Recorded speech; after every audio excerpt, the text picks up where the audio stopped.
नमस्ते दोस्तों। अगर आप कक्षा 12वीं भूगोल की बोर्ड की तैयारी कर रहे हो तो आज के वीडियो जो है ना आपके लिए बहुत महत्वपूर्ण है। आज हम अध्याय 5 जो कि प्राथमिक गतिविधियाँ है उसके कुछ पार्ट 1 जो मैंने पहले वीडियो डाला था अपने चैनल पे, उसके कुछ 8 महत्वपूर्ण सबसे उनके प्रश्न उत्तर के बारे में पढ़ेंगे जो कि परीक्षा के लिए काफ़ी उपयोगी हैं। तो वीडियो को अंत तक ज़रूर देखिए क्योंकि आखिर में मैं आपको रिवीजन के ट्रिक भी बताऊँगा। तो चलिए शुरू करते हैं। सबसे पहला जो आपका क्वेश्चन है वो है प्राथमिक गतिविधियाँ क्या हैं। जी हाँ, प्राथमिक गतिविधियाँ क्या हैं। सबसे पहले समझते हैं प्राथमिक गतिविधियाँ आखिर होती क्या हैं। वे आर्थिक गतिविधियाँ जिनमें मनुष्य प्रकृति से सीधे संसाधन प्राप्त करता है उसे हम प्राथमिक गतिविधियाँ कहते हैं।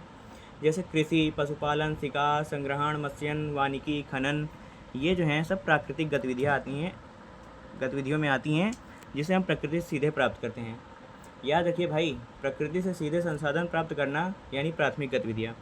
दूसरा जो प्रश्न है आपका वो खानाबदोश पशुपालन क्या है और यह किन क्षेत्रों में पाया जाता है। देखिए, जब पशुपालक अपने पशुओं के साथ पानी, चारा, चरागाह और मौसम के अनुसार एक स्थान से दूसरे स्थान पर घूमते रहते हैं तो उसे हम खानाबदोश पशुपालन कहते हैं। ठीक है, यह मुख्य रूप से मरुस्थलीय, शुष्क, पर्वतीय और ठंडे क्षेत्रों में पाया जाता है। ठीक है, इसमें ऊँट, बकरी और याक, रेनडियर जैसे जो है ना जानवर पाए जाते हैं। ठीक है, अगला पॉइंट क्या है आपका, ट्रांस ह्यूमंस क्या है। ट्रांस ह्यूमंस क्या है, देखिए अब जो ये महत्वपूर्ण पॉइंट है भाई, इसमें क्या होता है कि मौसम के अनुसार पशुओं और पशुपालकों का एक निर्धारित चरागाह से दूसरी निर्धारित चरागाह की ओर जाना क्या होता है, ट्रांस ह्यूमंस कहलाता है। ठीक है, चरागाह क्या होता है, जिसमें चारा पाया जाता है, उस खेत को या उस जगह को हम चरागाह बोलते हैं। ठीक है, अब अगला पॉइंट क्या है, देखो ऐसा होता है, ये पहले इसमें अगर मैं बताऊं आपको कि उदाहरण के लिए मान लो कि पर्वतीय क्षेत्रों में जो है ना गर्मियों के समय पशुपालक जो है ना ऊंचे चरागाहों में चले जाते हैं, पर्वत के ऊपर चले जाते हैं। और जब पर्वत के ऊपर सर्दी पड़ने लगती है तो नीचे आ जाते हैं क्योंकि ऊंचाई में जो है सर्दी ज़्यादा होती है। बस इतना याद रखें कि खानाबदोश पशुपालन जो करते हैं ना आवश्यकता के अनुसार स्थान परिवर्तन करते रहते हैं। ठीक है, अगला पॉइंट क्या है आपका, वाणिज्यिक पशुधन पालन में पशुओं को मुख्य रूप से बाजार में बिक्री के लिए बड़े पैमाने पर पाला जाता है। ठीक है, ये जो है आपका वाणिज्यिक पशुधन पालन की विशेषताएं होती हैं। ठीक है, जो आपका क्वेश्चन है इसमें क्या होता है कि बड़े क्षेत्रों में उसका उपयोग किया जाता है, जो बहुत ज़्यादा बड़े क्षेत्र होते हैं, पर्याप्त पूंजी इसमें लगती है एक प्रकार से, और अच्छी नस्ल के पशु पाले जाते हैं वाणिज्यिक पशुधन में, और वैज्ञानिक तकनीकों का प्रयोग किया जाता है। उत्पादन जो है ना मुख्य रूप से बाजार के लिए किया जाता है, जिसमें बाजार में उन्हें बेचकर पैसा कमा सकें। अगला पॉइंट क्या है आपका, कृषि को प्रभावित करने वाले प्रमुख कारक कौन कौन से हैं। देखिए भाई, कृषि को प्रभावित करने वाले जो कारक है ना उन्हें दो भागों में बांटा गया है, एक है प्राकृतिक और दूसरा है मानवीय।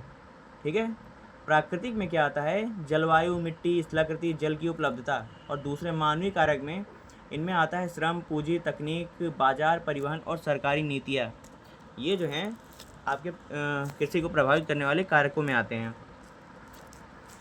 अगला पॉइंट क्या है, निर्वाह कृषि क्या है। ठीक है, निर्वाह कृषि, देखिए ऐसी कृषि होती है जिसमें किसान मुख्य रूप से अपनी और अपने परिवार की आवश्यकताओं को पूरा करने के लिए उत्पादन करता है। ठीक है, उसे हम निर्वाह कृषि कहते हैं। अर्थात यहाँ मुख्य जो है ना उसका उद्देश्य बाजार में बेचकर अधिक लाभ कमाना नहीं होता है, बल्कि ये इतना उगाते हैं अपने खेतों में कि जितना उगा सकें उतना खा सकें, ये बेचते नहीं हैं। और इसे कहीं पे झूम कृषि भी बोलते हैं।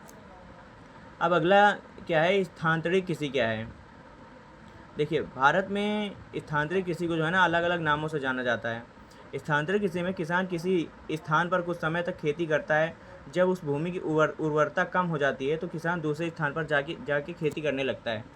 ठीक है, इसी को हम स्थानांतरित कृषि बोला करते हैं। ठीक है, भारत के कई क्षेत्रों में इसे झूम कृषि भी बोलते हैं। ठीक है, इसके जो मुख्य विशेषताएं होती हैं, इसमें पारंपरिक औजार, कम तकनीक, छोटे क्षेत्र में खेती और प्राकृतिक परिस्थितियों पर अधिक निर्भरता होती है। ठीक है, स्थानांतरित कृषि में अगला पॉइंट क्या है आपका, गहन निर्वाह कृषि क्या है। जब सीमित भूमि पर अधिक श्रम लगाकर अधिक उत्पादन प्राप्त करने का प्रयास किया जाता है तो इसे हम गहन निर्वाह कृषि कहते हैं। यानी खेत क्या होता है, छोटा रहता है, लेकिन उसमें अधिक श्रम लगा देते हैं, अधिक पूंजी लगा देते हैं, जिससे वहाँ पे पैदावार जो है ना फसल की बहुत ज़्यादा हो जाती है, तो इसे हम गहन निर्वाह कृषि बोलते हैं। ये जो है ना अधिक जनसंख्या वाले क्षेत्रों में पाई जाती है, क्योंकि वहाँ जनसंख्या ज़्यादा है लेकिन क्षेत्र कम है। इसकी प्रमुख विशेषताएं क्या होती हैं भाई? इसमें छोटे छोटे क्षेत्र होते हैं, अधिक श्रम लगता है, भूमि पर जनसंख्या का दबाव और भूमि का गहन उपयोग किया जाता है। तो चलिए भाई, हम पार्ट 1 को जो है ना आसान भाषा में समझते हैं। सबसे पहले हम प्राथमिक गतिविधियाँ, खानाबदोश पशुपालन, ट्रांस ह्यूमन, वाणिज्यिक पशुधन पालन, कृषि, निर्वाह कृषि, स्थानांतरित कृषि और गहन निर्वाह कृषि, ये 8 टॉपिक पढ़े हैं भाई। ये 8 टॉपिक तैयार कर लो आप, पेपर के लिए बहुत ज़्यादा महत्वपूर्ण है। अगर वीडियो हेल्पफुल लगी है तो वीडियो को लाइक करें और कक्षा 12 भूगोल के ऐसी बोर्ड एग्जाम फोकस्ड वीडियो के लिए चैनल को सब्सक्राइब जरूर करें। मिलते हैं अगले पार्ट में। धन्यवाद।